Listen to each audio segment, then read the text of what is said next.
الله الذي خلق فسوى والذي قدر فهدى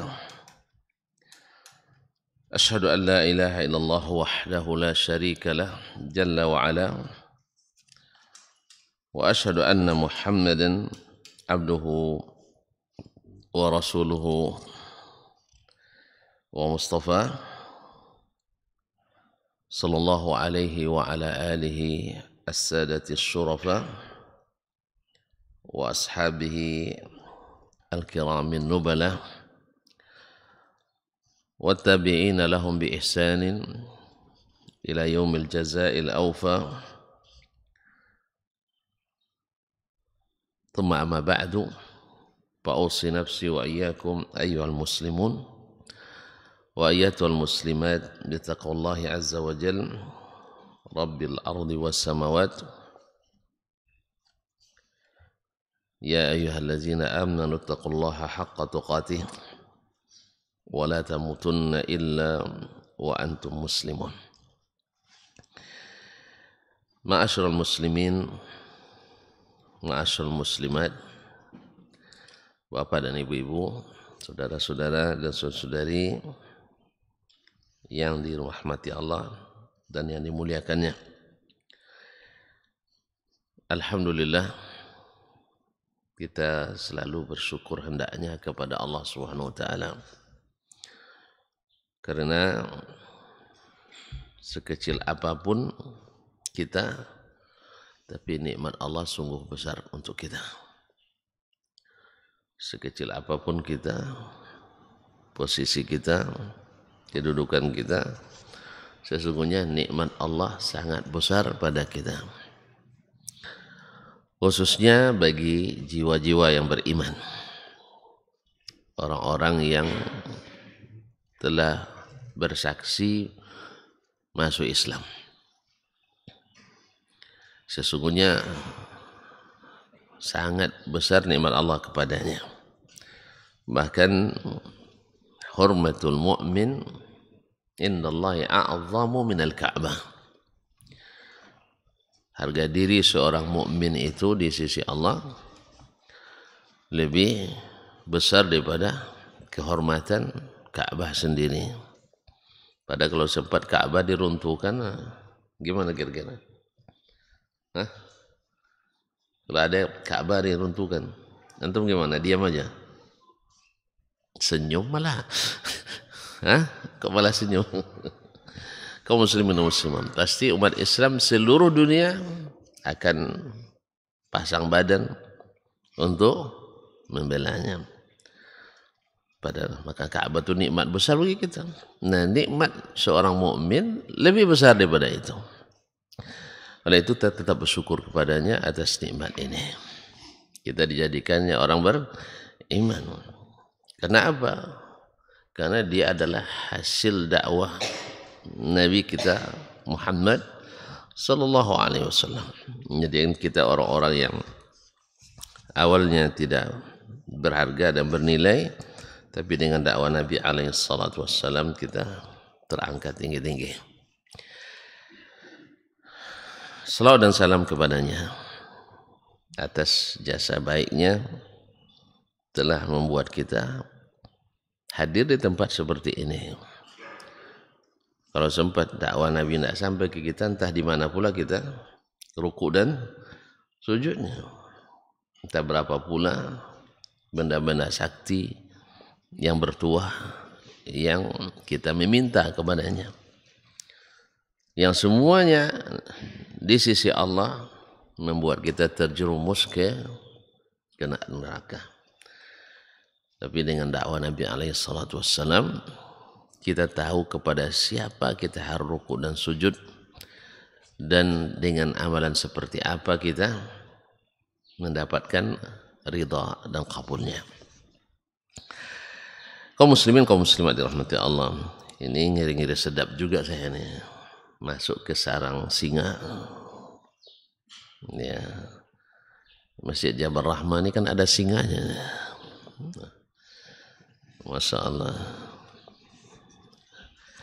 Awak sangka pindah kajian, pindah ke tempat yang lebih tenang kan? Nah, ini lebih serem lagi. Nah, Tapi tidak apa-apa. Ya, insya Allah beliau singa podium ya. Awak singa padang pasir. Kaum muslimin dan muslimat dirahmati Allah, mohon izin Syekh. Nah, dan kepada para ustaz sekalian, saya justru menjadi kan ngeri-ngeri sedap. Ada ngerinya, ada sedapnya juga. Alhamdulillah. Seru kenapa? Ya karena kalau ada rambu-rambu yang terlanggar nanti ada yang kasih tilang, surat tilangnya, bukti pelanggaran. Karena kita seperti kata Nabi SAW, al-mu'minu mir'atu akhi. Orang beriman itu cermin bagi saudaranya. Apalagi cermin yang tidak retak, cermin yang tidak berdebu dan bernoda, cermin jernih yang senantiasa dibersihkan dengan ilmu dan iman. Terima kasih atas kesempatan yang diberikan. Mudah-mudahan jangan sekali ini aja Ustaz ya.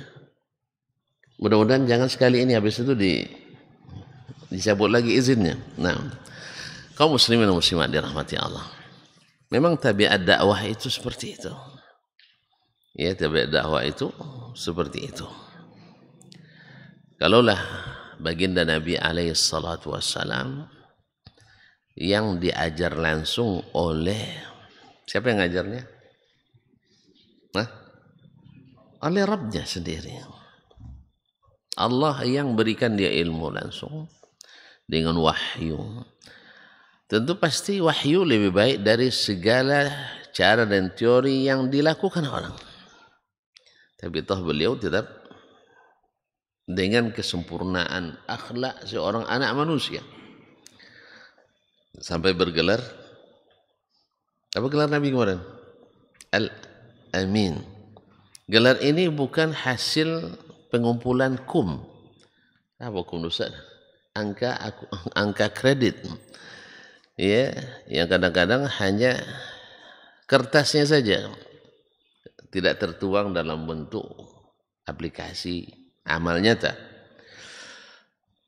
Tapi Nabi SAW bukan hasil promosi, bukan hasil kampanye, tapi adalah hasil prestasi yang terbukti.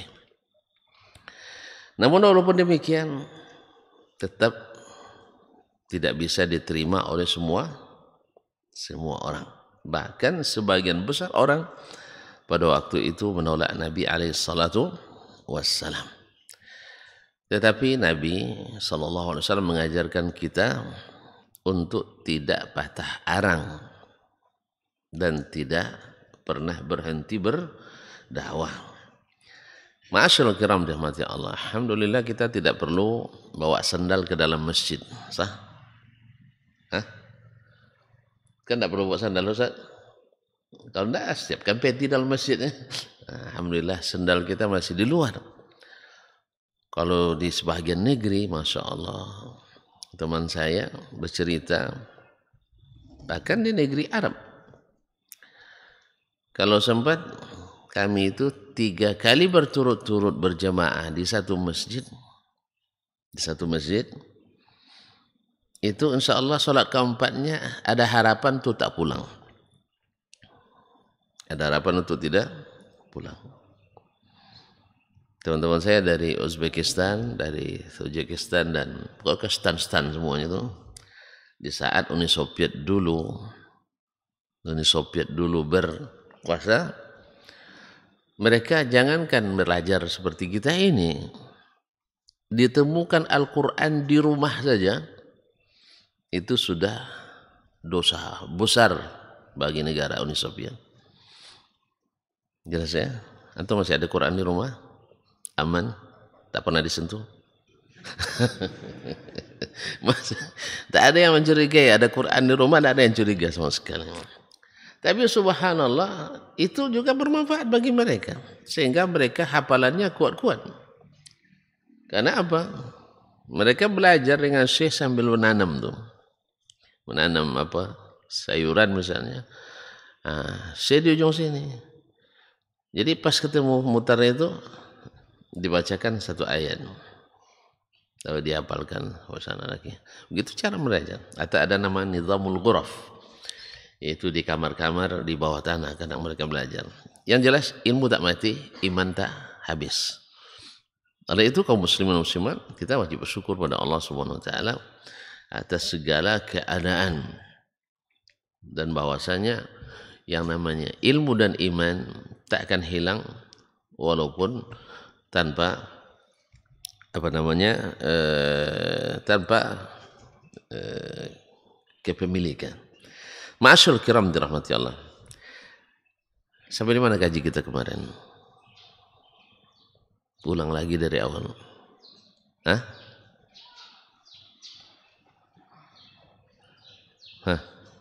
Tuh, saya diulang lagi.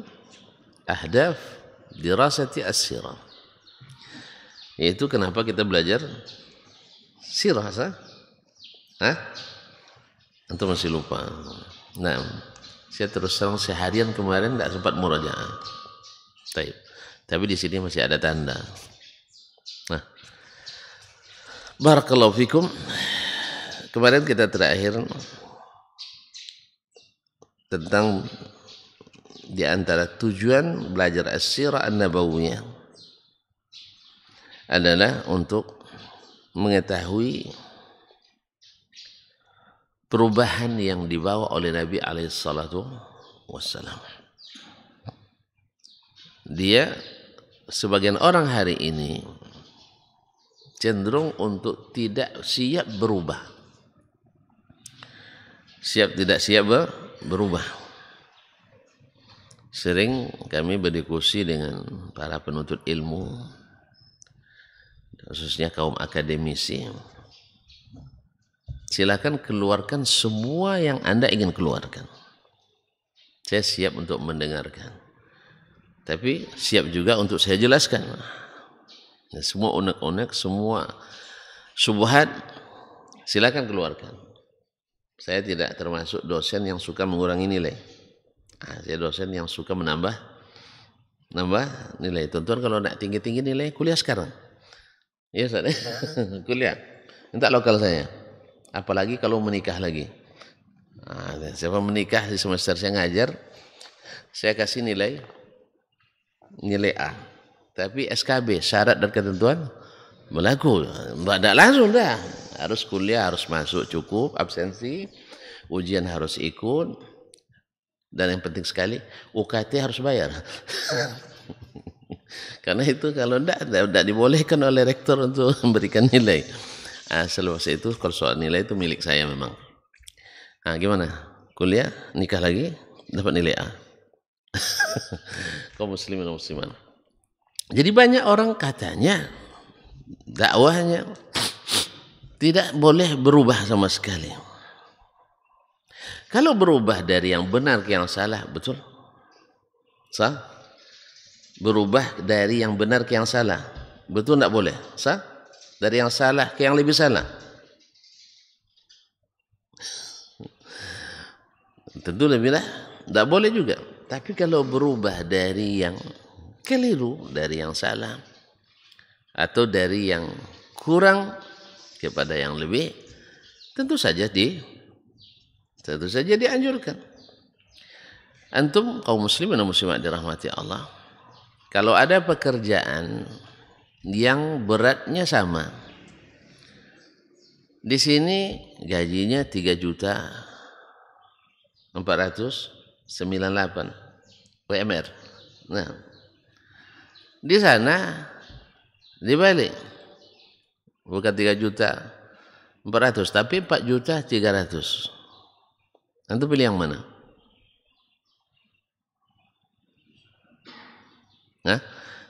Tengok dulu di sana gimana. Bukan di Afrika, tetap di Pekanbaru. Paham tak?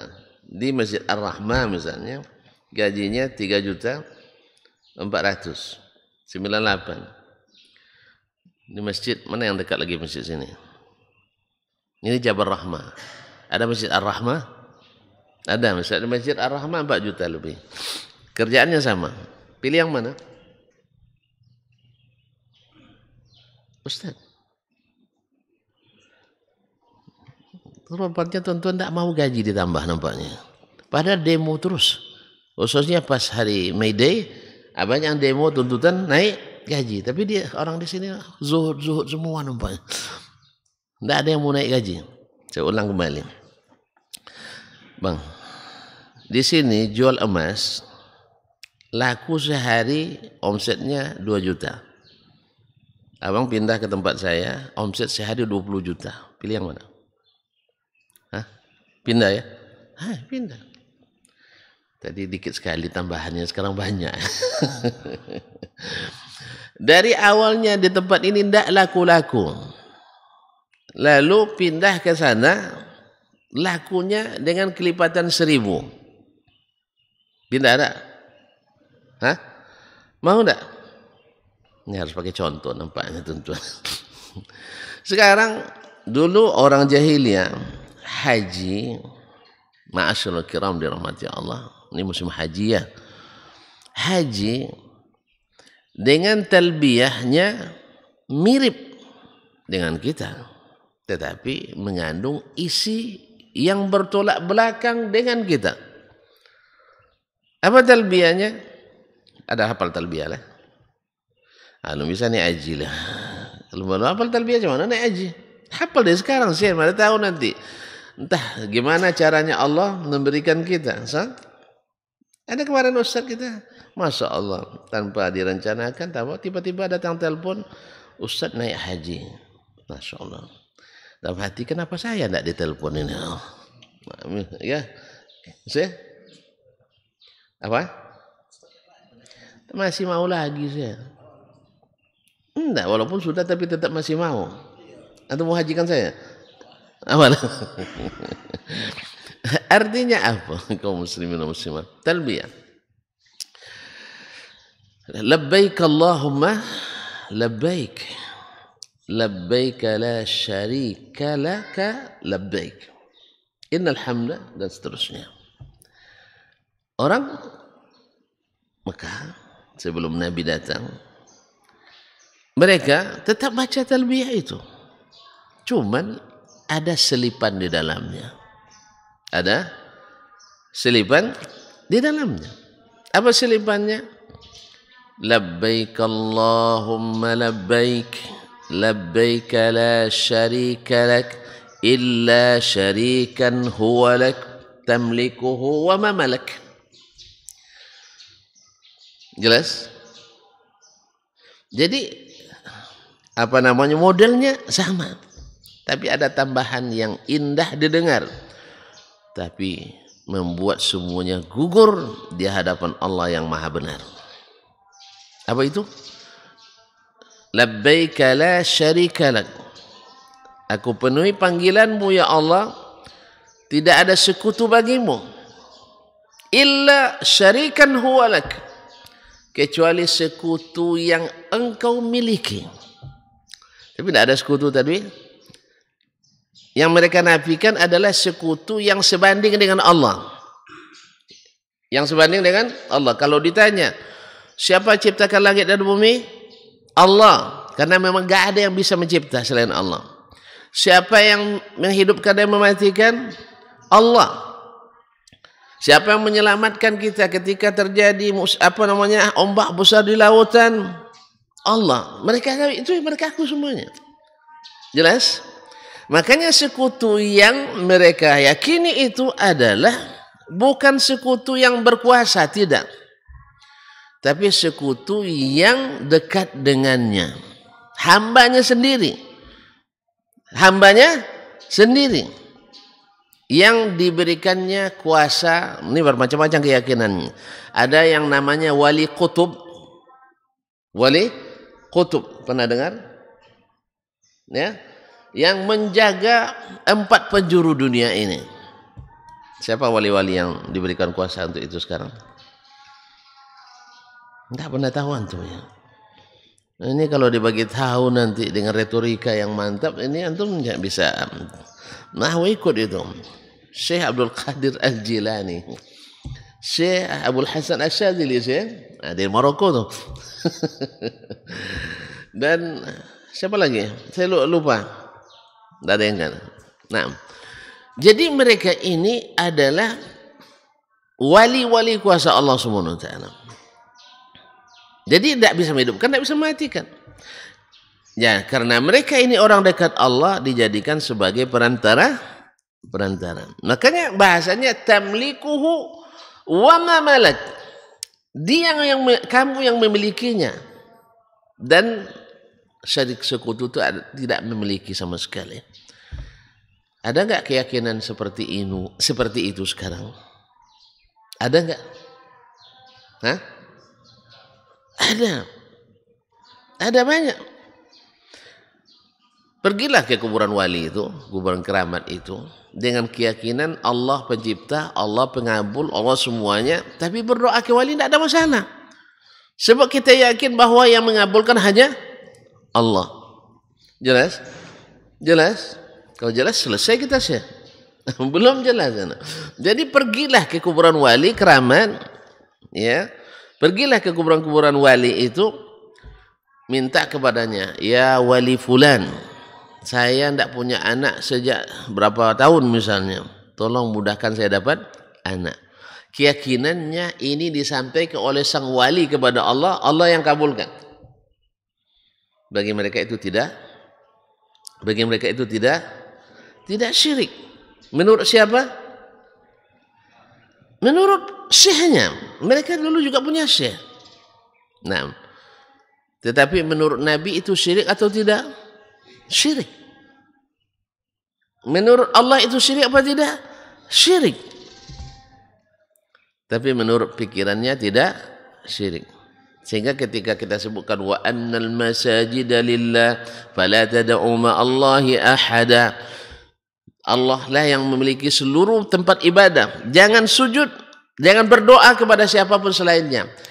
Bahasa mereka, kita tidak berdoa, doa tetap sama Allah, tapi kita menyeru. Nah, itu lagi, menyeru, nida. Ini yang mentafsirkan seperti ini bukan ustadz viral lokal, bukan viral nasional, viral internasional. Menyebutkan itu, tafsirannya adalah kita hanya menyeru sang wali. Jadi mereka membedakan antara nada wa da'a, nida wa doa. Padahal bahasa Al-Quran sama. Wanaha nuhu rabbahu. Semuanya nada, nida dengan doa. Itu hanya perbedaan nama. Bisa hakikatnya sama. Tapi begitulah subhan. Di saat ilmu kurang atau nihil, subhan masuk. Itu yang ingin dirubah oleh baginda Rasulullah sallallahu alaihi wasallam. Nah, dengan belajar sirah ini kita paham.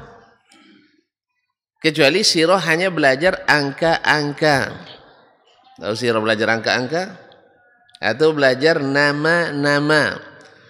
Nabi kita namanya Muhammad, ayahnya namanya Abdullah, datuknya namanya Abdul Muttalib, sukunya namanya suku Quraisy, dari Bani Hashim, lahir tahun Gajah, tahun 571 Masehi, atau tahun pertama kelahirannya. Kemudian beliau setelah beliau dilahirkan keadaan ayahnya sudah meninggal. Kemudian umur 4 tahun ibunya meninggal. Kalau itu memang tidak akan paham kita ini dari sirah. Tapi kalau kita ikuti perjalanannya, makna dalam sirah. Makanya kaum muslimin muslimat, sirah ini sudah lama ditulis. Bahkan sahabat mengatakan, kunna nu'allimu atau kunna nulaqinu. Seperti di mukaddimah kemarin. Auladana sibyanana as-siratan nabawiyah kama nulaqinuhumul Qur'an. Kami mentalkinkan sirah nabawiyah kepada anak-anak kami seperti mentakilkan Al-Quranul Karim. Memang peristiwa itu harus dihafalkan, betul. Tapi jangan lupa makna di dalamnya.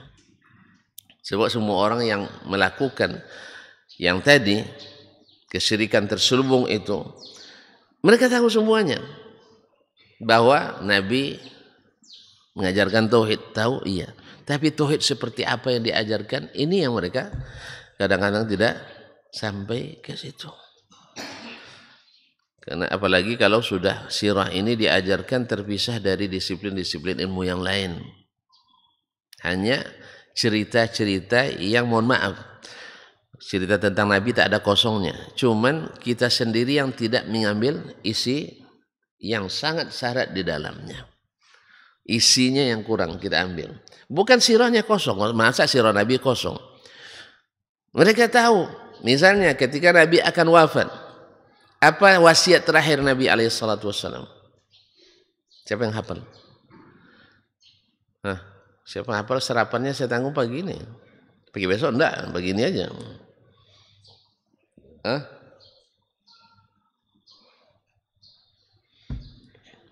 Kayaknya enggak. Wasiat dia waktu dia sakit 5 hari setelah itu dibeli wafat ya. Masalah salat. Mantap juga antum ya. Betul, salat masuk. Nah. As-salat as-salah wa ma malakat aymanukum. Berapa sarapan antum? Saya, dan tolong saya. Nah. Warna biru? Hijau? Kuning? Saya cabut aja ya. Nah, tafadhal saya. Barakallahu fiik. Adalah masalah salat, betul. Wa ma malakat aymanukum, dan hamba-hamba sahaya kalian. Subhanallah. Karena kezaliman paling banyak seseorang pada dirinya di salat. Orang zalim pada dirinya gara-gara salat. Dia tinggalkan salat. Hasil survei secara internasional, umat Islam 90% lebih tidak salat. Innalillahi wa inna ilaihi raji'un. Semoga tidak betul ya. Semoga tidak betul. Antum berbahagia di lingkungan yang Masya Allah umat Islamnya 90% salat di masjid. Salat di rumah, salat masjid. Nah, untuk mengetahui yang tadi, coba aja iseng-iseng kita bikin survei CRT ini misalnya. Berapa orang yang salat, berapa orang yang tidak salat. Kemudian berapa orang yang salat berjamaah, berapa yang tidak salat berjamaah. Saya yakin survei itu mendekati juga barangkali. Tapi saya berharap tidak benar, karena hasilnya sudah lama itu. Sekarang alhamdulillah orang sudah mulai semangat kembali kepada Islam dan rajin mengaji. Memang obatnya mengaji, tidak ada obatnya lain. Kalau nyanyi-nyanyi itu tidak membawa perubahan sama sekali. Ya nyanyi-nyanyi, kan ada nyanyi. Tahu nyanyi? Tahu menyanyi tidak? Tahu menyanyi, saya maksudkan itu. Kalau di tempat-tempat lain, daerah lain, kadang sejam lebih sebelum salat subuh, azan subuh sudah nyanyi itu. Sah? Betul? Ada yang pandai? Makanya ada juga ya sisi benarnya sebagian dari orang-orang lain yang merasa terganggu. Ya karena jam 3 ada mulai. Ya mulai belagu. Ya belagu tidak seorang aja. Mikrofonnya didengar oleh semua orang. Tentu saja yang masih bangun atau yang tidurnya tidak tebal, tidur tipis gitu. Terganggu orang. Padahal yang diizinkan untuk dikumandangkan keluar itu ada asalnya hanya azan saja. Azan lama? Enggak. 4 menit. Makanya kalau 10 menit antara azan dan qamat tinggal 6 menit lagi. Azan qamat tinggal 6 menit.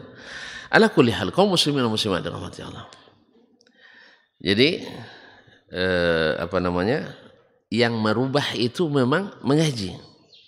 Ngaji yang berisi kembali kepada Al-Qur'an dan Sunnah dan berpedoman kepada salafus salih min hadzal ummah. Karena khalaf banyak ahli takwilnya.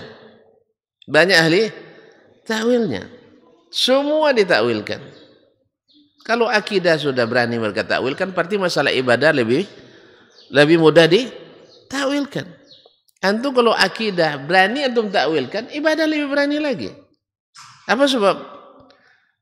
yang esensial sekali, yang substansi sekali, bisa antum tak terima dari Allah langsung, tak terima dari Rasulullah langsung, harus lewat syekh. Sah? Iya kan? Lulus kata syekh, lulus. Kalau tak lulus kata syekh, tak lulus. Apalagi masalah ibadah. Tentu antum tengok syekhnya. Syekh saya sudah profesor, tapi tak pernah nampak di masjidnya. Kan gitu lagi.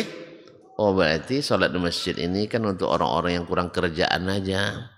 Kalau yang sudah banyak kerjaannya, banyak prestasinya, akademis dan sebagainya, tidak perlu lagi ke masjid.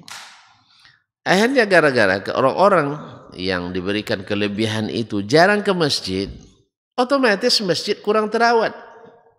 Saya pernah sholat di sebuah tempat yang di situ banyak guru-guru besarnya. Ya, musola tak ber-AC. Kipas angin apalagi AC. Karpetnya entah sejak tahun 70-an atau 60-an enggak diganti. Ya. Toilet enggak ada. Gimana nih orang? Toilet enggak ada di sebuah tempat ibadah. Orang-orang itu ngadu ke kita. Saya bilang, kalau tuan-tuan berhasil membawa orang-orang besar itu, karena mereka punya duit dan bisa membuat kebijakan, sah? Bawa mereka sholat di sini, insya Allah 5 waktu mereka sholat di sini, insya Allah waktu ke-6 dia ada pikir dia bikin kipas angin, sah? Apalagi di musim sekarang nih gerah, atau dia nggak akan datang lagi. Dua martabat. Kenapa nak sholat, bro? Panas katanya. Tapi kalau sempat diwajibkan ke masjid, panas, harus dipikirkan cara mendinginkannya. Minimal dinding dibobol. Ya kan? Tidak ada duit apa dinding dibobol. Supaya apa? Supaya ada udara masuk. Ketika dia lama pula di masjid, duduk di masjid lama, tentu ingin buang air. Tengok tidak ada pula WC, terpikir dia bikin WC. Tengok pula sitar. Ya sitar tadi saya katakan mungkin seumur juga dengan karpet. Jadi lebih banyak lubangnya daripada nyangkutnya. Akhirnya terlihat pula jemaah perempuan rukuk sujud di depan lelaki-laki. Akhirnya terpikir pula bikin sitar. Nah setelah kalau sempat bertemu orang yang punya kebijakan 5 orang atau orang punya kemampuan 5 orang, kipas berapa satu? Berapa cek kipas Ustaz? Ada 1 juta? Tidak sampai 1 juta rupanya. Kalau 5 orang yang berduit, yang pendapatannya 10 juta ke atas sebulan, berkumpul 5 orang di sebuah masjid. Selalu dia sholat masjid, mau dia tidak ada kipas? Saya nanya ke antum bulan. Orang yang biasa bekerja di ruang ber-AC, terus dibawa sholat di masjid yang tak ada kipas angin. Kalau dia memang mau sholat, tahan gak dia tanpa kipas? Tidak akan tahan. Ada cari mana pengurus? Berapa kipas cucunya ya? Berapa kipas katanya? Dia mulai bertanya. Apa namanya? Ya sekitar 1 juta. Ini berapa perlunya? 5. Misalnya, musola kecil kan 5 cukup kan? Tengok saldo, rupa saldo banyaknya pengurus yang tak mau keluarkan. Iya, banyak yang suka nabung di masjid. Ini ingat pengurus, uang jemaah bukan untuk ditabung. Uang jemaah bukan untuk di apa namanya? Bukan untuk didepositokan di bank. Uang jemaah itu untuk digunakan karena mereka ingin dapat pahala. Jelas? Jadi mana karpet yang sudah tidak patut lagi, tidak buat sujud 2 detik aja sudah bersin-bersin orang, cepat dibasuh kembali. Atau diganti dengan yang baru. Ini tidak saya lihat, Masya Allah. Masjid sudah selesai nih. Saya tengok saldo uang pembangunan masjid 268 juta. Operasional masjid 170 sekian. Anak yatim, karena anak yatim selalu dibagikan sekitar 60-an. Subhanallah. Pas sujud karpetnya sesak napas, terpaksa nahan napas sedang sujud. Tengok lagi honor khatib 75.000. Subhanallah, kaum muslimin dan muslimat yang rahmati Allah. Jadi Allah musta'an. Rupanya pengurus suka nabung itu. Maksud saya ketika ngaji ini merubah cara berpikir seorang yang punya kemampuan atau punya kebijakan, pasti masjid akan selesai cepat. Minimal yang sangat vital sekali, WC. Ketika dia butuh WC, wah mampet WC-nya, tentu tidak mampu dia besok. Dua kemungkinan, saya tidak mau sholat masjid itu lagi. Atau kemungkinan kedua, ini kasihan masjidnya harus dibantu. Makanya harus ngaji obatnya. Harus ngaji. Selama orang-orang pengambil kebijakan, selama orang-orang yang punya kemampuan tidak mengaji, tak akan terinikan. Ya kan? Makanya di tempat-tempat yang pengajiannya hidup dengan kajian, bukan nyanyian. Jelas ya?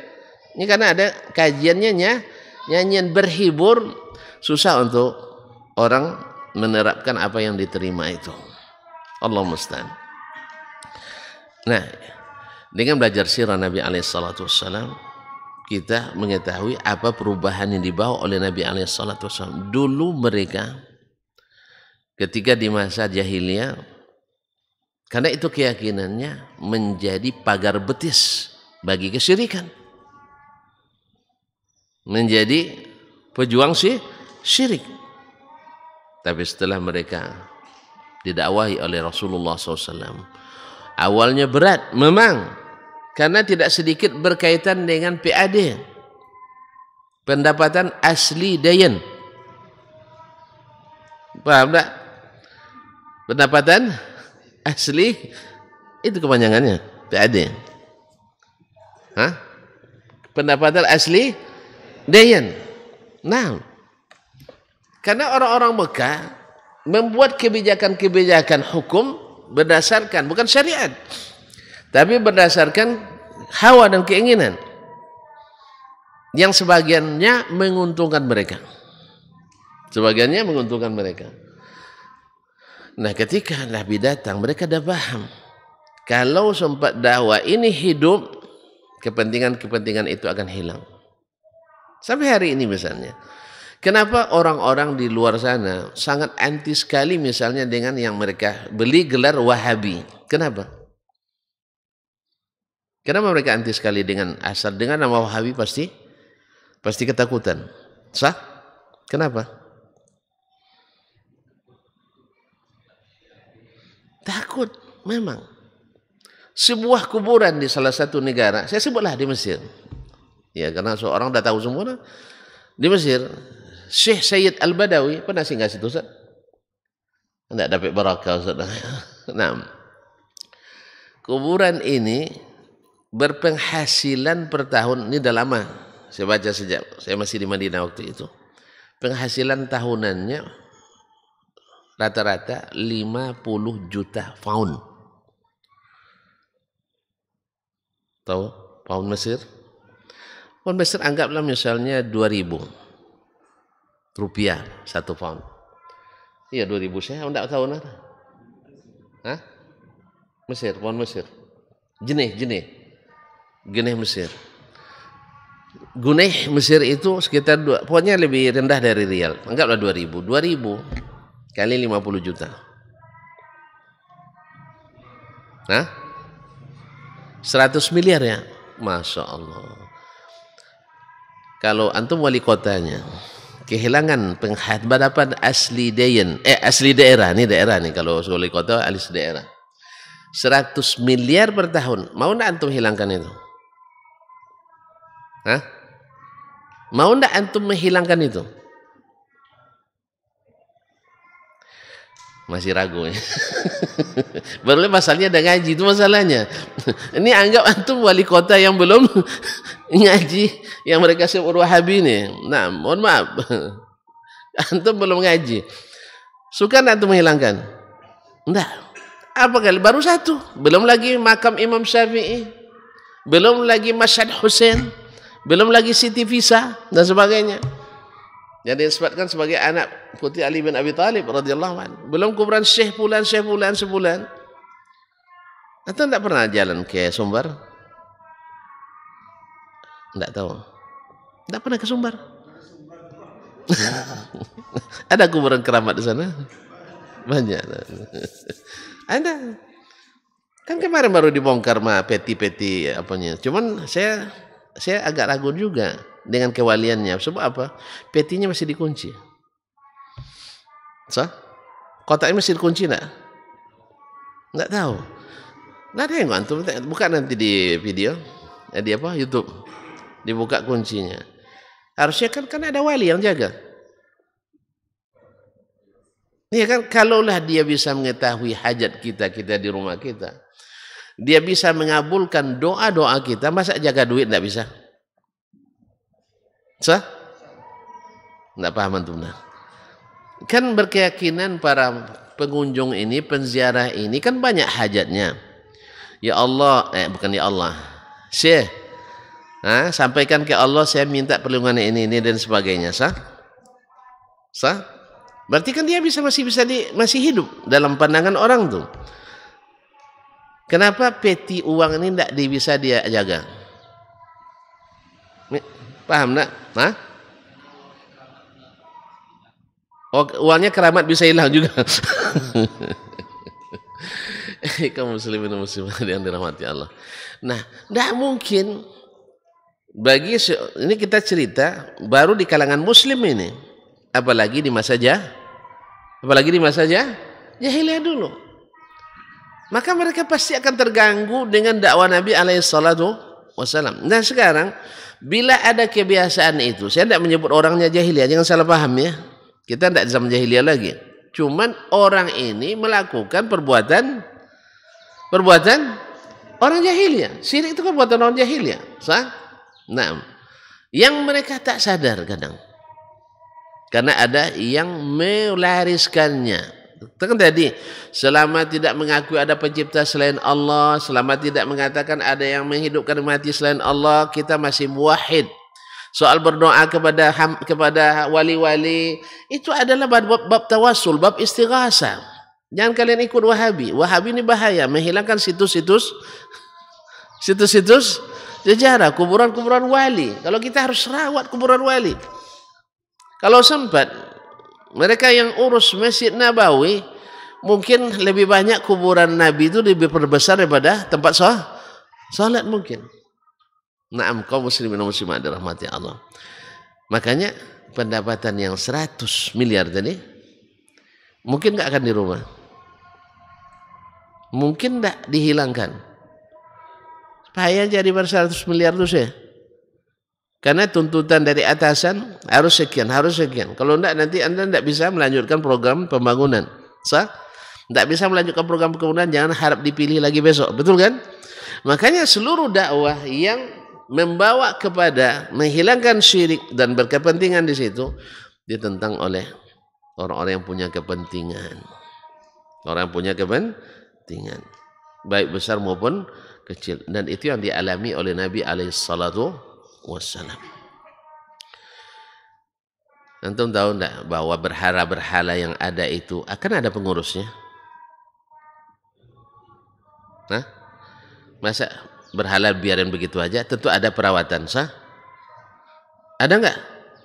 Iya, ada anggarannya. Jelas? Ada. Nanti berapa kesempatan kerja yang hilang. Kemudian ketika haji dan umrah, mereka buat aturan. Orang di Mekah orang suci. Luar-luar tanah haram tak suci. Oleh sebab itu, tidak mungkinlah pakai pakaian orang di luar tanah haram untuk haji dan umrah. Akhirnya mereka syaratkan siapapun yang haji dan umrah mesti memakai pakaian orang tanah suci. Ini jadi PAD enggak? Jadi sumber devisa enggak? Sumber devisa. Dan bila tidak cukup, inilah sejarahnya kenapa mereka ada yang tawaf telanjang bulat di Ka'bah. Ada nggak syariat yang membolehkan telanjang bulat beribadah? Hah? Nggak ada. Ya agama samawi ya, nggak ada yang membolehkan telanjang bulat ketika beribadah. Tapi mereka mengklaim itu sebagai agama. Mereka mengakui pewaris Nabi Ibrahim alaihissalam. Apa sebab? Daripada berpakaian yang tidak suci, lebih baik telanjang bulat. Sebenarnya ini shock terapi bagi yang tidak mau atau yang tidak mampu, supaya sebelum datang ke Mekah siapkan beli atau sewa. Jadi siapa yang tidak mampu, siapa yang tak dapat, maka wajib menanggalkan pakaiannya. Sebenarnya akal-akalan orang Mekah, paham tak? Akal-akalan. Sejahiliah apapun orang, tawab ramai rawab depan orang ramai telanjang, malu tak? Sejahiliahnya orang, kecuali dia hilang akal. Tapi apa boleh buat? Kita ada terlanjur ke Mekah dari perjalanan, ada yang perjalanan sebulan mereka dari kampungnya. Akhirnya mereka rela untuk melakukan karena dilegitimasi oleh yang mengaku ulama-ulama waktu itunya. Petinggi-petinggi agama. Mereka bukan ulama tapi petinggi agama. Mereka yang melegitimasi itu. Ya karena sudah dapat cap halal. Kan cap halal kan? Dari siapa? Dari otoritas pemuka agama, bahwa itu memang harus dilakukan, padahal sudah ada kolaborasi antara yang berkuasa dengan yang berkuasa dengan yang dianggap pemuka agama waktu itu di masa jahiliyah. Makanya akhirnya mereka terpaksa melakukannya atas nama agama. Orang-orang yang tak paham agama berhujjah, andai Allah tak suka pasti dilaknatnya orang itu semua. Sah? Ini kan orang tak ngerti agama ini. Paham tak?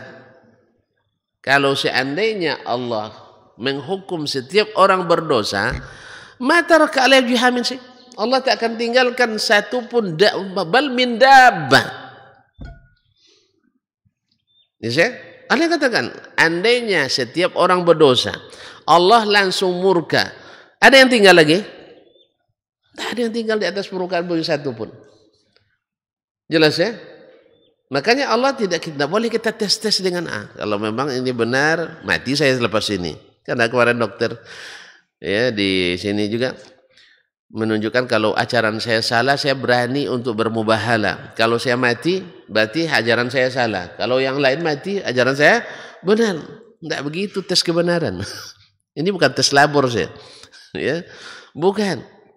Tes kebenaran itu Al-Quran dan Sunnah. Al-Quran dan Sunnah. Bukan kalau sakit salah. Ya, kalau gitu tidak sakit orang taat. Yang maksiat sakit semua. Justru terbalik malah, yang taat sakit-sakitan. Karena memang setelah sakit baru taatnya. Yang sehat-sehat bukan kemaksiatan.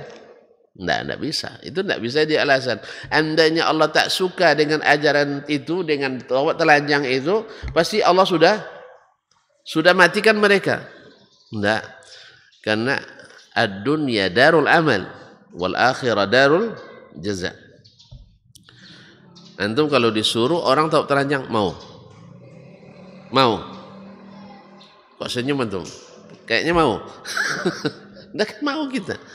Tidak mau kecuali kita sudah kehilangan akal sehat. Nah, tinggal akal sakit. Jadi perubahan seperti ini yang mau dibawa oleh Nabi SAW, karena keyakinan dibangun di atas rasa-rasa dan kira-kira. Dikira-kira dengan akal, dirasa-rasa dengan hati. Berarti orang nak memahami misalnya, ya, ketika berbicara tentang hadis perselisihan umat atau hadis tentang perpecahan umat Islam, tidak mungkinlah sebagian besar masuk golongan.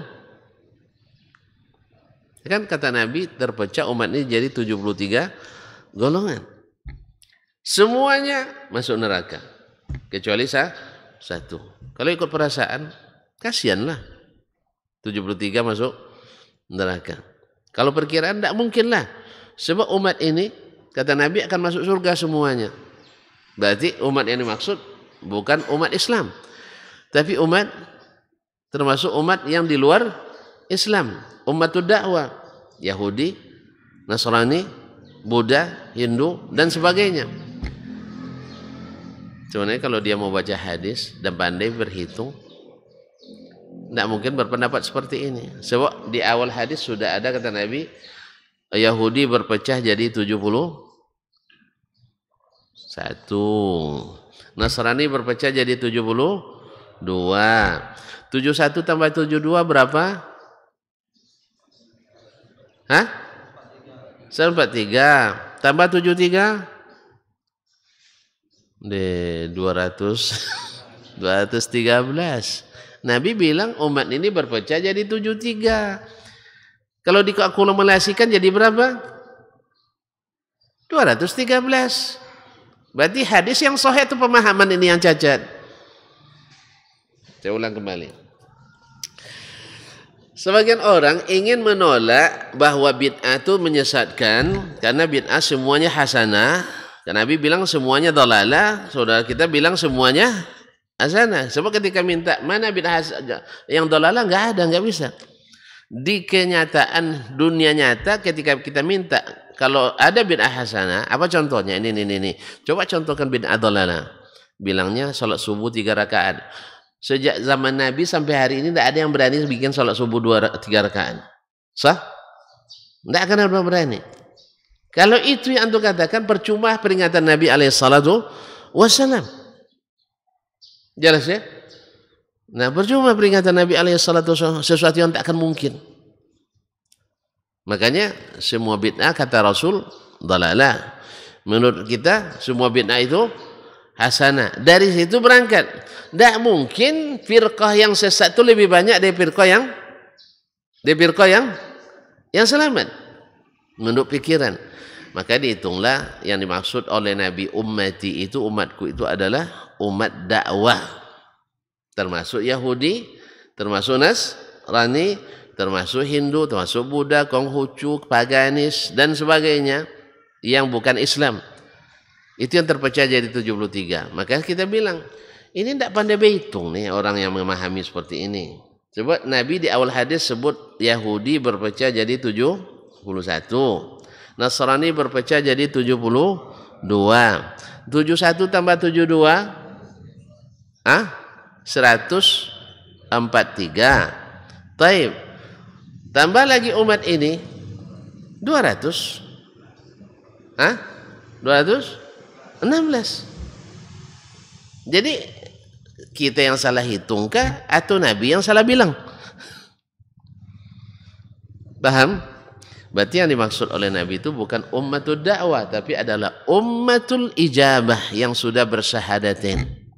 Akan terpecah jadi 73 golongan. Tidak perlu kita tahu yang 72, tapi yang wajib kita ketahui ada yang satu tadi. Makanya Nabi sahabat cerdas, pinter, dan paham. Mereka tanya, siapa golongan yang satu itu? Yang 73 tidak perlu dikenali kok. Tidak perlu. Jangan sibuk mencari aliran sesat. Tapi sibuklah mencari aliran selamat. Oh, tapi semua orang, makanya semua orang menyesatkan. Semua orang menyesatkan. Yang sesat pun bilang yang lain sesat. Karena kalau dia tahu sesat, dia tidak tersesat. Makanya pastikan jalan kita selamat. Maka sahabat bertanya, siapa yang selamat itu ya Rasulullah? Apa jawaban Nabi? Man kana ala mithli ma ana alaihi al-yawma wa ashabi. Orang yang beragamanya seperti saya dan sahabat-sahabatku hari ini beragama. Nabi yang bilang, maka kembali ke manhaj sahabat dalam beragama itu penting. Kita lihat salatnya Nabi melalui para sahabat. Kita lihat puasanya Nabi melalui para sahabat. Kita lihat Idul Adhanya Nabi melalui para sahabat. Kita lihat Idul Fitri Nabi melalui sahabat. Kita lihat ayo poso 6 Nabi. Hah? Serius ya? Tidak ada raya setelah puasa. Hari raya setelah puasa enggak ada. Idul Fitri. Terus kan ada 6 hari bulan Syawal. Mana rayanya? Antum tidak suka bergembira, tidak suka silaturahim, tidak suka kasih makan orang, tidak suka orang rantau pulang. Terus kenapa dilarang? Hah? Tidak semuanya harus ikut Nabi. Nabi tidak pakai mobil, antum pakai mobil. Kaum muslimin dan muslimat dirahmati Allah. Nabi tidak pakai kacamata, antum pakai kacamata. Nabi tidak pakai karpet, antum pakai karpet. Jadi kadang-kadang kaum muslimin dan muslimat orang tidak bisa membedakan mana masalah sunnah duniawiyah dengan sunnah syar'iyah. Kalau sunnah duniawiyah, Nabi bukakan kerannya sebesar-besarnya. Jelas? Maka Nabi tidak pernah melarang kita masalah dunia kecuali yang dilarang syariat. Asalnya masalah dunia buatlah atau yang nak buat. Ya sih? Nah, kecuali yang dilarang secara syar'i. Dan itu sedikit. Kemudian masalah akhirat jangan coba buat-buat. Kecuali ada petunjuknya. Karena Nabi SAW tanpa diutus Nabi pun antum pandai berjalan, pandai makan, bahkan pandai kawin. Ya tak?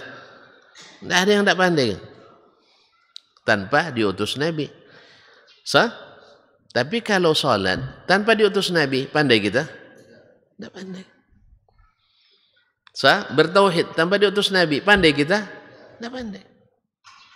Mengenal Allah tanpa diutus Nabi, tahu kita? Tidak. Kalau bikin lampu tanpa diutus Nabi, pandai? Pandai. Bikin kamera tanpa diutus Nabi, pandai? Pandai. Makanya Nabi dalam masalah ini, buatlah yang kalian pandai tanpa saya. Tapi kalau masalah ibadah, kalian tak akan pandai kecuali melalui saya. Maka ikuti saya dalam bab ini. Yang lain, ikuti kalau ada ketentuan dalam syariat ini. Misalnya, kalian pandai jual beli tanpa Nabi. Jual beli tanpa ada Nabi, bisa tidak jual beli? Ya sih. Itu orang-orang kafir jual beli pandai daripada kita lagi. Tanpa ikut aturan Nabi lebih pandai. Buktinya harta lebih banyak yang mereka miliki dari kita. Tidak tahu antunya. Kebun sawit di Indonesia siapa yang banyak punya? Ustaz. Kok bingung? Kita yang berikut Nabi atau yang tidak ikut Nabi? Yang tidak ikut Nabi. Pandai mereka jual beli. Pandai berkebun. Pandai. Semua pandai. Ini mobil yang antum kendarai. Toyota, Daihatsu. Apa lagi? Ini sudah ngantuk nampaknya. Mitsubishi. Apa lagi? Ford dan sebagainya. Ini mereka sebelum buatnya belajar ke hadis Nabi dulu. Enggak. Makanya yang seperti ini antum a'lamu bi umuri dunyakum. Maka sunnah Nabi dalam masalah duniawi bersifat dinamis, fleksibel, sesuai dengan zamannya masing-masing. Paham? Antum a'lamu bi umuri. Berarti pakai HP sunnah? Ya sunnah. Nyimpan duit di dompet sunnah apa enggak? Ya sunnah. Bikin futsal sunnah, boleh enggak? Futsal, enggak tahu kalau futsal. Tahu futsal? Antum buat futsal sunnah, boleh enggak? Hah? Nanti sunnah nampaknya nih. Ini wahabi-wahabi yang suka bikin sunnah, jenggot sunnah, sendok sunnah, dan sebagainya. Dia masalah itu semuanya sunnah memang. Semua masalah duniawi yang tidak dilarang dalam syariat itu adalah sunnah. Antum buat gimnastik sunnah, tidak ada masalah. Siapapun boleh. Siapapun boleh buat. Karena memang masalah duniawi ini. Tapi kalau karaoke sunnah, boleh? Hah? Kenapa enggak? Kan masalah duniawi nih. Ada aturan yang mengaturnya. Kecuali yang dilarang dalam syariat. Jelas? Taib. Saya penyanyi dangdut nih. Boleh enggak saya katakan dangdut sunnah? Hah? Kan ada dalilnya. Allah ciptakan bintang-bintang yang indah untuk dilihat. Tentu ada suara-suara yang indah untuk dengar. Kaum muslimin muslimat. Kalau sudah ada dalil khusus, jangan pakai lagi dalil-dalil umum. Ya tentang masalah alat musik, ya itu sudah ijma' as-salaf mengharamkannya. Kecuali yang dikecualikan dalam hadis Nabi alaihissalatu wassalam. Ya, as-salaf ya, bukan khalaf. Ini khalaf ini memang banyak yang fa khalafa khalfun adaa'us shalah wattaba'us syahawat. Ma'asyiral kiram dirahmati Allah SWT. Sampai-sampai Imam An-Nawawi mengatakan alatut tarab la turas. Alat-alat musik tak boleh diwariskan. Wala tuhab, tak boleh dihibahkan. Wala tuba', tak boleh dijual. Wala tushtara, tak boleh dibeli. Wala tuqaf, tak boleh diwakafkan. Jadi kalau ada yang mewakafkan alat musik nanti ke masjid ini, apa hukumnya? Hah? Ditolak. Maaf Pak, di sini bukan tempat bermusik. Karena itu diharamkan oleh Allah dan Rasulnya Sallallahu Alaihi Wasallam. Alatnya bukan suaranya. Kalau sudah alatnya diharamkan, semuanya tentu diharamkan. Jadi bukan lagi masalahnya suara burung. Berarti tidak boleh dengar suara burung. Tidak ada larangan dengar suara burung. Tapi kalau gitar ada larangan, ada. Jelas? Istri antum menyanyi depan antum, boleh nggak? Senyum lagi sih. Bayar dapat jawaban beliau. Tidak pandai menyanyi istrinya. Istri kita menyanyi depan kita, boleh nggak? Hah? Boleh kalau istri orang nyanyi depan kita? Hah? Istri kita nyanyi depan kita, ahlan wa sahlan, silahkan. Istri kita nari depan kita, boleh nggak? Boleh. Halal semuanya. Sah? Betul kan?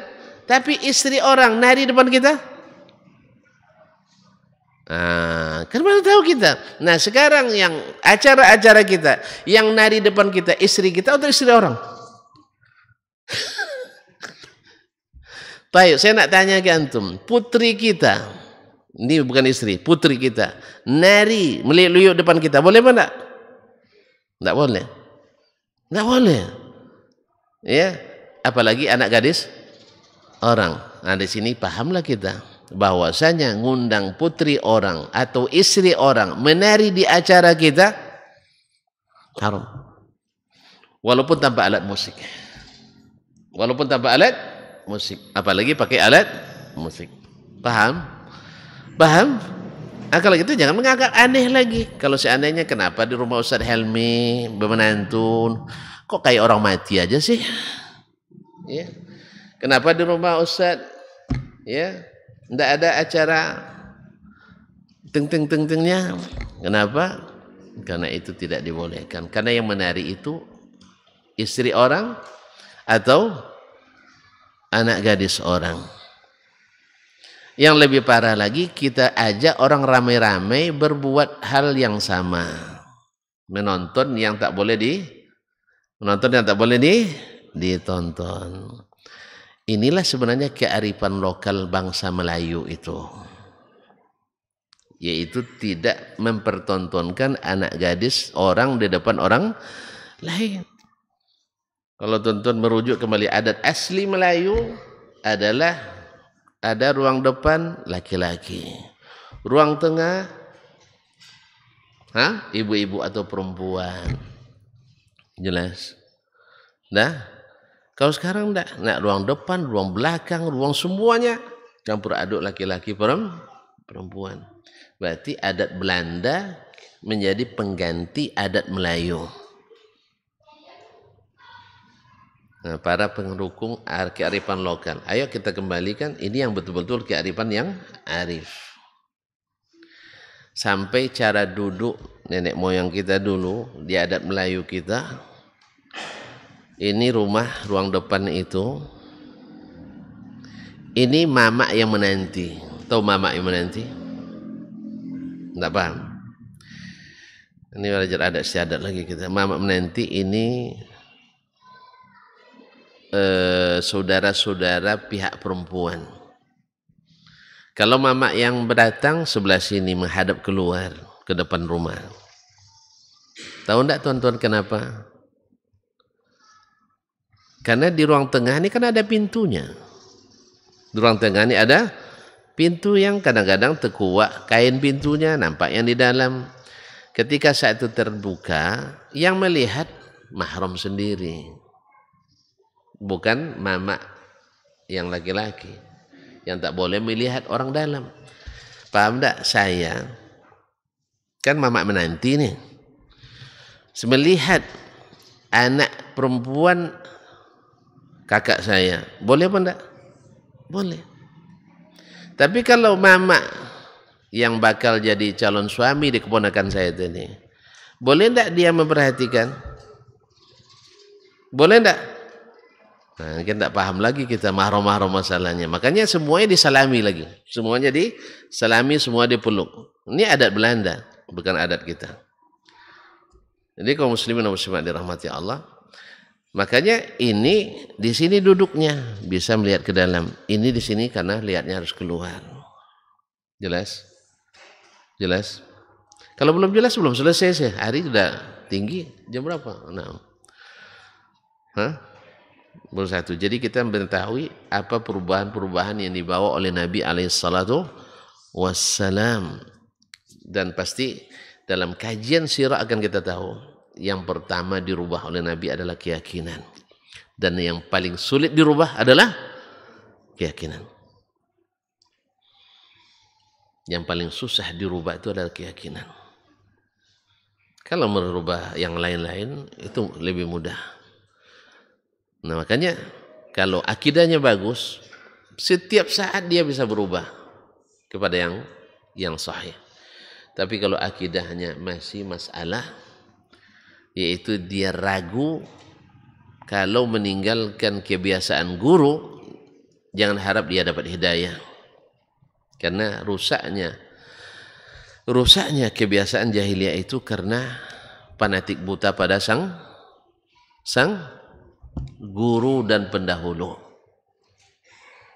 Tonton, kan Allah ingatkan, wa iza qila lahum tabi'u ma anzalallah. Bila diingatkan mereka ikutlah apa yang Allah turunkan, jawabannya apa? Bal nattabi'u ma alfaina alaihi aba'ana. Nah, kami tak akan tinggalkan apa yang kami dapatkan orang tua kami melakukannya. Abu Talib demikian cintanya pada Nabi, bahkan dalam syair menjelang dia wafat, dia sebutkan, andainya bukan karena takut pembicaraan orang setelahku, saya akan bersaksi bahwa Muhammad adalah Rasulullah sallallahu alaihi wasallam. Tapi karena dia lebih mengutamakan kebiasaan nenek moyang, akhirnya tidak berhasil menjadi sang pejuang. Tidak bisa. Innaka la tahdi man ahbabta, walakin Allah yahdi man yasha. Maka memang akidahlah yang masalah. Karena dia masih berkeyakinan bila rusak nama dengan perubahan yang dibawa, maka rusaklah keturunan semuanya. Atau tidak tega mengatakan bahwa nenek moyang kita dulu keliru, tiba-tiba kita yang datang belakangan lebih baik daripada mereka. Tidak tega kita. Kan itu ya kan? Terbayang oleh kita menyalahkan ayah, menyalahkan bapak, menyalahkan guru, menyalahkan kiai, menyalahkan buya dan sebagainya. Padahal kaum muslimin dan muslimat, bahwa kita meninggalkan yang mereka laksanakan bukan serta-merta kita menghukum mereka masuk neraka, tidak. Karena Allah lebih tahu urusan hambanya. Mereka dulu nggak tahu, mereka ikuti. Sekarang kita tahu, kenapa kita ikuti lagi? Karena sudah Allah ganti dengan yang lebih baik. Justru mudah-mudahan dengan kita mengikuti wahyu dan hidayah dari Allah SWT menjadi pemberi syafaat nanti bagi orang-orang tua dan guru-guru kita. Karena kita mengenal ini adalah atas jasa-jasa baik mereka. Guru-guru kita tidak bisa kita nafikan jasanya. Cuman itu ilmu yang sampai ke mereka dan sampai kepada kita seperti ini. Tentu yang jadi hujjah adalah ilmu, bukan kebiasaan ini. Nah, cuman tidak sedikit hari ini dai yang mengatakan, bapak-bapak dan ibu-ibu, Siapapun dai yang datang merubah kebiasaan kita ini, jangan terima sekalipun bawa ayat 1000, bawa hadis 1.000.000. Karena yang kita lakukan ini sudah dilakukan oleh nenek-nenek moyang kita dahulu. Tidak mungkin mereka tidak tahu, tapi mereka amalkan berarti mereka tahu. Ya subhanallah. Kalau ilmu itu kan tahan uji. Mutu boleh diuji. Ya kalau memang mereka tahu, mana bukti dalilnya. Kalau tidak ada bukti dalilnya, ya kita tidak bisa katakan mereka tahu. Sebab mereka tidak pernah menyebutkan dalilnya. Ini mau contoh konkret nih yang saya alami sendiri. Waktu saya di pondok, di Darun Nahdha, tahu Darun Nahdha ya, pondok tertua di Riau. Berdiri tahun 48. Ini Dr. Helmi juga tamatan situ. Cuman saya senior dia. Nah, di sini pula menang saya di situ doh. Nah, itu yang buat saya agak berani juga di depan beliau nih. Jadi kaum muslimin dan muslimat, kami lama sepondok dulu. Jadi sahabat yang awet dari dulu sampai sekarang. Semoga sampai mati nanti. Amin. Nah, kalau beliau duluan masuk surga, insya Allah dia cari saya itu. Berikan sapaan. Kalau saya duluan, tapi kayaknya beliau yang dulu kayaknya. Nah, ya, namanya saja sudah beda. Kalau saya Dasman, Kamilud Dasam Pulkrim. Kalau beliau namanya Hilmi, orang yang santun. Ya, mantap ya. Nah, jadi kaum muslimin dan muslimat. Dulu sahabat waktu di pondok, kami tahulah tuntun bahwa di pondok tuh ya orang-orang kampung, kain kadang enggak diganti-ganti. Jadi ada celana saya itu sampai kelas 4 tak diganti tentu. Kalau enggak diganti sampai kelas 4 berarti ya Allah ya Rabbi. Biasanya kita naik ke atas atau kembang ke dulu. Waktu itu naik ke atas. Tentu tidak mengikuti perkembangan hidup nampaknya. Kalau masa itu masa pertumbuhan tentu tambah tinggi. Tidak mungkin tambah lebar. Karena waktu itu makan kurang. Paham? Tinggi tambah, badan tambah langsing. Ya, kurus. Pinggang tidak masalah, panjangnya masalah. Kaum muslimin muslimat dirahmati Allah. Nah, ketika sudah cingkrang, kalau saya cingkrang kan bahasa sekarang, kami tidak pandai bahasa cingkrang dulu, kami namanya jengki. Jengki saya, lah jengki celana. Artinya kan di atas mata kaki. Itu dihukum oleh buya kami. Panggil sini. Kamu pakai celana preman katanya. Coba yang celana jengki di mata buya kami rahimahullah wa ghafara lahu. Dia ada santri yang memang tidak sengaja juga, saya tidak tahu hukum memang sama sekali. Dibilang jengki ngaku aja, dibilang preman ya preman aja. Langsung dirotan misal atau dihukum. Kadang dipilih pusatnya begini. Besok ya jangan jengki-jengki celana preman tuh katanya. Berarti buya saya tahu enggak bahwa itu sunnah? Tahu enggak dia? Tidak tahu. Sebab kalau dia tahu pasti dia katakan bagus. Atau kalau dia tahu menganggap tidak wajib. Sah. Atau jangan-jangan dia sudah terpengaruh oleh subuhat. Itu pasti dan sebagainya. Berarti dia kemungkinan terbesar dia nggak tahu. Sebab di dalam kajian-kajian kami belajar fikih dan hadis dan sebagainya tak pernah disebut masalah itu. Makanya mohon maaf saya katakan wallahu alam, guru-guru saya waktu itu tidak tahu. Sebab kalau ada yang tahu pasti ada yang protes juga. Kok dia apa itu kan sunnah Nabi sallallahu alaihi wasallam. Jadi oleh sebab itu sekarang saya tahu. Banyak sekali hadis yang mengatur masalah itu. Nah, apakah saya harus terpaku dengan guru atau saya mengikuti sesuatu yang dulu guru saya tidak tahu tentang itu? Kalau saya keyakinannya guru saya sudah final dan kalau tidak ikut kiai kualat saya tidak bisa berubah. Saya berkeyakinan guru saya itu sudah tinggi ilmunya, tidak mungkin dia tak tahu. Kan itu lagi perasaannya kan, tidak mungkin dia enggak tahu. Kalau dia tinggalkan pasti karena ada dalilnya dan kemungkinan lainnya. Gitu ya? Saya katakan kalau dia tahu mana buktinya. Kalau dia tinggalkan karena ada dalil lain, mana pula alasannya.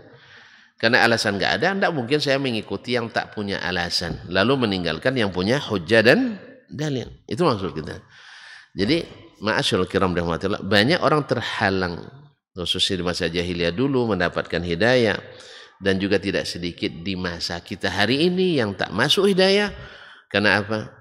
Karena terpaku dengan kebiasaan guru, fanatis buta kepada kiai, sehingga merasa kualat kalau berbeda dengan mereka, atau setidaknya ada perasaan nggak enak pada sang kiai, pada guru kita. Masa kita lebih hebat dari mereka?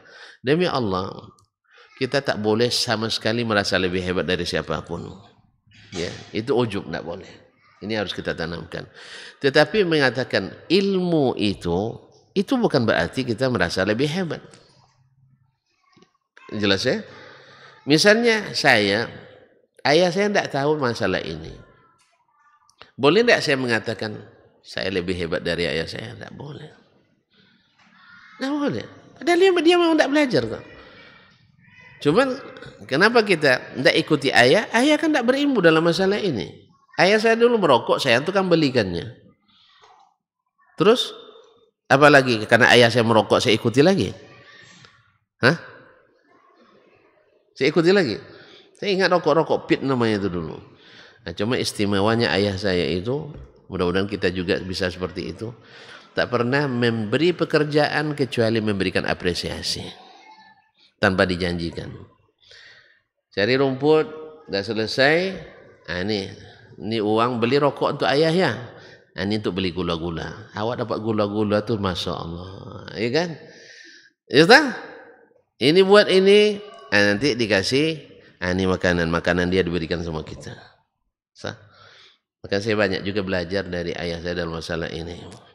Kalau dia menimbang, dia dulu kan jualan dulu, dia nimbang selalu diberatkan untuk pelanggan. Kalau berhutang tak pernah terlambat. Orang berhutang tak berani minta. Nah, itulah biasanya. Jadi banyak utang orang tak dibayar ke dia, utang dia alhamdulillah. Ketika dia wafat, alhamdulillah tidak ada yang mengaku berhutang. Bahkan setelah saya bertemu dengan teman-teman yang setelah saya dewasa, mereka bilang susah betul cari teman seperti ayahmu. Gimana? Tidak menyenangkan sekali. Itulah dia. Dari situ saya dapat yang tadi itu. Bukan dari beliau langsung, tapi dari yang tadi itu. Ayahmu itu tak pernah marah. Awak kodok marah ya. Nah, dia tidak pandai marah. Kedua, selalu mengutamakan orang lain dulu sebelum dirinya. Kalau berhutang cepat dibayar, kalau menimbang untuk orang diberatkan, dan seterusnya. Yes ya? Senang dengarnya kan? Semoga Allah SWT merahmati beliau. Walaupun dari sisi ilmu mungkin kita lebih maju, tapi dari sisi amalan beliau mungkin lebih berat. Semoga Allah mengampuni dosanya dan dosa orang tua kita semuanya. Amin. Masyaallah kiram rahmati Allah. Berjumpa dengan antum ini mengasihkan. Cuman matahari sudah terbit. Saya takut nanti besok antum tidak mau datang lagi. Kalau Ustaz Dasman panjang-panjang katanya. Ya. Janji besok tidak panjang lagi. Paling-paling seperti ini. Baik, sampai sudah. Subhanakallah bihamdik. Asyhadu an la ilaha illa anta astaghfiruka wa atubu ilaik. Terima kasih dan mohon maaf. Wassalamualaikum warahmatullahi wabarakatuh.